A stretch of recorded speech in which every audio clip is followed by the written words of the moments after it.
What's up, Taiwan? I'm Eric Gao. Thanks for joining us for the news this afternoon. At least 2 people are dead and hundreds are injured after Typhoon Danas hit southern Taiwan on Sunday, carrying heavy winds and causing flooding in some areas. Our reporter Sandy Chi is in Chiayi, where the storm made landfall, to see how the city is coping. Here in Chiayi in southern Taiwan, residents are assessing the damage after Typhoon Danas tore through the area on Sunday, uprooting trees, tearing shop signs from buildings and destroying night markets. This is the first time in over a century that a typhoon has made landfall in Chiayi, bringing heavy rain and gusts of up to 180 kilometers per hour. The storm is now heading north. Many residents here say it was an uneasy night. 因为风很大，有点可怕。 全部都倒了，全部都毁了。第一次遇到那么严重，就是旁边全部住户都砸到，都全部都是都坏掉这样子。 After hitting Chiayi Sunday night, Danas has since exited Taiwan and weakened into a tropical storm. Though the typhoon has passed, its effect will be felt for quite some time, and residents here will sift through debris and damage of the once-in-a-lifetime storm. Devon Tai and Sandy Chi in Chiayi for TaiwanPlus. Now, Typhoon Danas took an unusual path across Taiwan, affecting some of the country's most populous areas. Strong winds also toppled the iconic archway of a large temple in southern Taiwan. Cadence Karanta has more.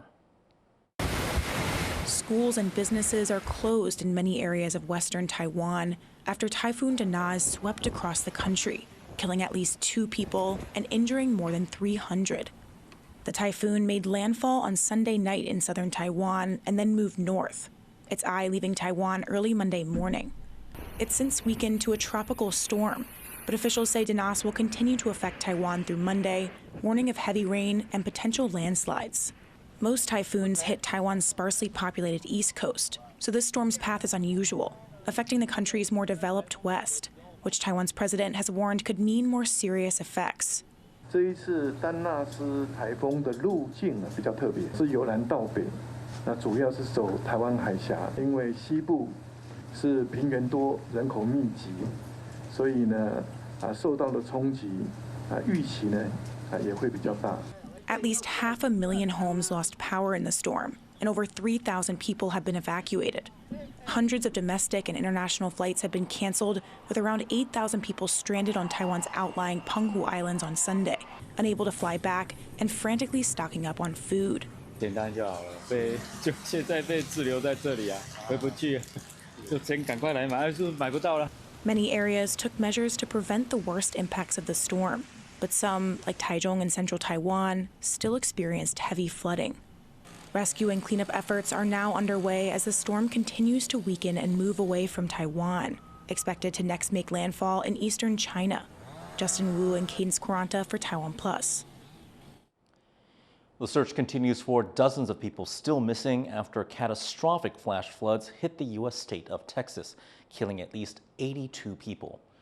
About 4 months' worth of rain fell over parts of central Texas early Friday morning, causing the Guadalupe River to rise over 9 meters and burst its banks. Among the missing are 10 girls and a counselor from a local summer camp. Rescue and recovery efforts are still underway. U.S. President Donald Trump has approved a request for federal disaster assistance and said he will probably visit the state later this week. U.S. President Trump has called billionaire Elon Musk's plan to form a new political party, the America Party, ridiculous. I think it's ridiculous to start a third party. We have a tremendous success with the Republican Party. The Democrats have lost their way, but it's always been a two-party system. And I think starting a third party just adds to confusion. It really seems to have been developed for two parties. Third parties have never worked. So he can have fun with it, but I think it's ridiculous. Musk started to tease the idea of forming his own party after leaving Trump's administration. Musk was previously close to the president, heading the White House's Department of Government Efficiency. Their relationship began deteriorating after he sharply criticized Trump's One Big Beautiful Bill Act last month. The bill removes subsidies that help EV manufacturers like Musk's Tesla and raised the U.S. debt ceiling. China has opened a new flight route, raising concern here in Taiwan, with experts saying it's part of a larger strategy to hem in the country's airspace. 可以把它想象成这种 M503空中航路，就像立体的高架桥。M503是干线，那么左右飞行的这个121、122、123就是支线。那支线启动之后，当然会让这主线的航路更为拥挤，那就压缩到台湾的防控空间了。The newly opened W121 connects to the M503 flight path created by China in 2015 and runs close to the median line in the Taiwan Strait. Taiwan's government has criticized the decision to start this flight path. It is seen by some as an example of what's called salami slicing. That's where China, viewing Taiwan as part of its territory, makes a series of small, gradual changes that seem minor on their own, but add up to something more serious. Bloomberg says investors are going big on Taiwan's exchange-traded funds, or ETFs, putting over $19 billion in them so far this year, the most in Asia. Taiwan's ETFs drew more money than those in South Korea and China combined, coming in at $9.4 and $7.9 billion respectively. Taiwan-listed equity ETFs have long been popular with local investors. Experts say strong inflows are likely to continue, driven by demand from retail investors and a strong local currency. Once a bustling port town even more important than Taipei, Lugang on Taiwan's west coast has long faded from the spotlight. But now, a local family's effort to restore their 19th century home is helping bring new life and pride back to this historic town. Millie Hughes reports. 这个是一个 bathroom， 小时候我都在这边洗澡，好大一件，很冷。Xu Zhengyuan is from one of Lugang's oldest and most prominent families. 祖先应该是在清朝的时候，从第26世的祖先就来到台湾。那我是第33世，所以来台湾也已经好几百年了。Once a bustling international trading hub, this historic town on Taiwan's west coast has long faded from the spotlight. Rapid urban development passed Lugang by. No highways, no train stations. Even its once thriving port was eventually filled in. Today, much of its former glory has faded. What remains, now a rare sight in Taiwan. Centuries-old Qing dynasty architecture, like Xu Zhengyuan's ancestral family home, the Changyuan Hospital. Built in the early 19th century and expanded during Japanese colonial rule, it's part Chinese mansion, part Japanese villa, a truly rare architectural structure that was once filled with life, as both a family home and medical clinic. 小时候这个房子就是我们一群小孩子玩来玩去的。祖父祖母总共有10个内外孙，我每天在这边捉迷藏，跑来跑去，楼上楼下。But like Lugang itself, the home slowly faded from view, left untouched for more than 2 decades, quietly tended to by the family's 98-year-old matriarch. And taking care of a 200-year-old mansion was no easy task. 破掉即马就漏水吼，漏水就白蚁了，就来安尼，足头痛呢。As their home fell into disrepair, the family faced a tough decision. Was it worth saving? They worried that applying for a restoration grant would leave them trapped in red tape. 那在很多亲戚朋友都有很多很不好的经验了，就是一旦排队下去，有时候排个10年、20年不一定排得到。那房子不但不能修，又连动都不能动。So to navigate the government paperwork, they sought help from a local restoration team.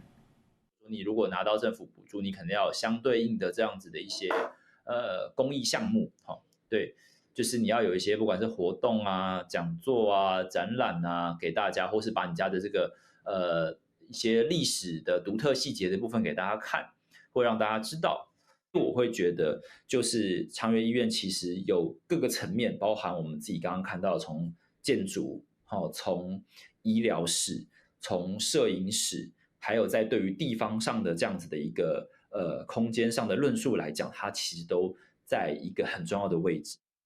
Inside, the family uncovered a treasure trove: antique medical tools, vintage furniture, hand-painted murals, and decades of family photographs taken by Xu Zhengyuan's late father, a respected photographer in Taiwan, known for his portraits of Lugang. 我那时候就想说，这些都可以拿来展览啊，房子整修完之后就可以拿来展览。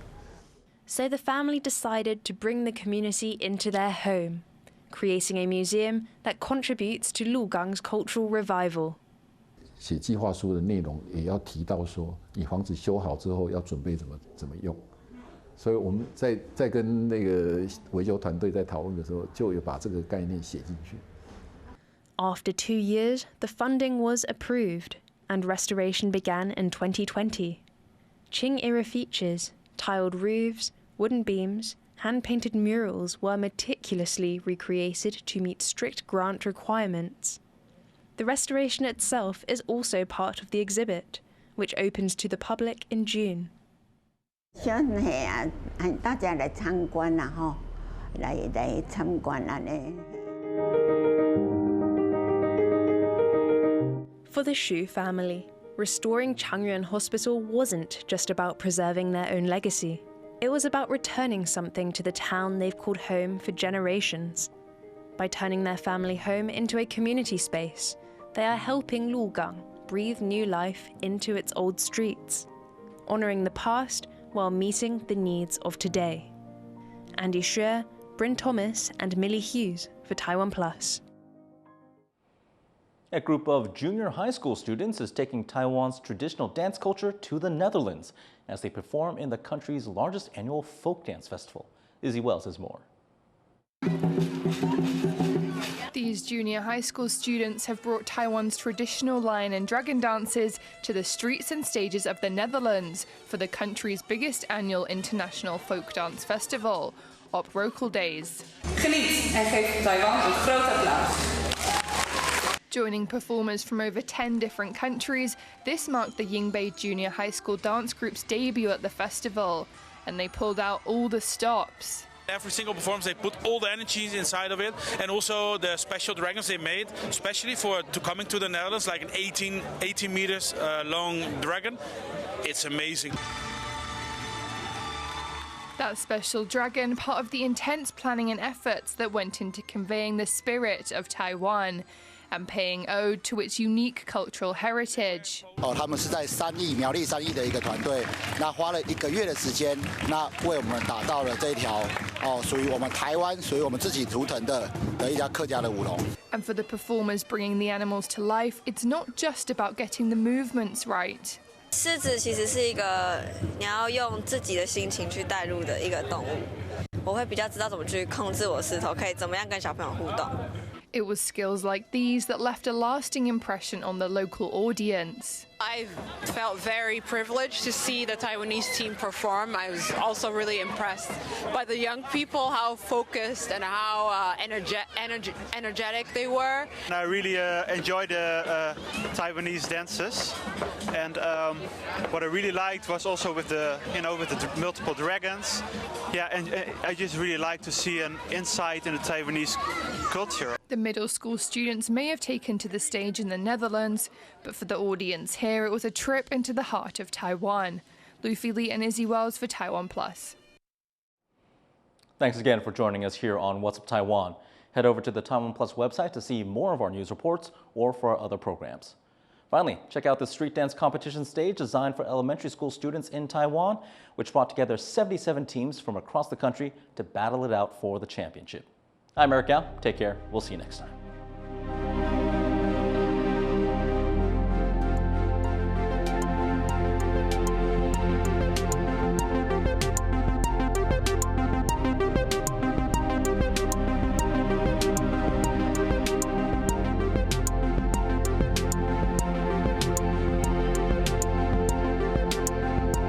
For more news from Taiwan and around the world, download our app or check out the TaiwanPlus website.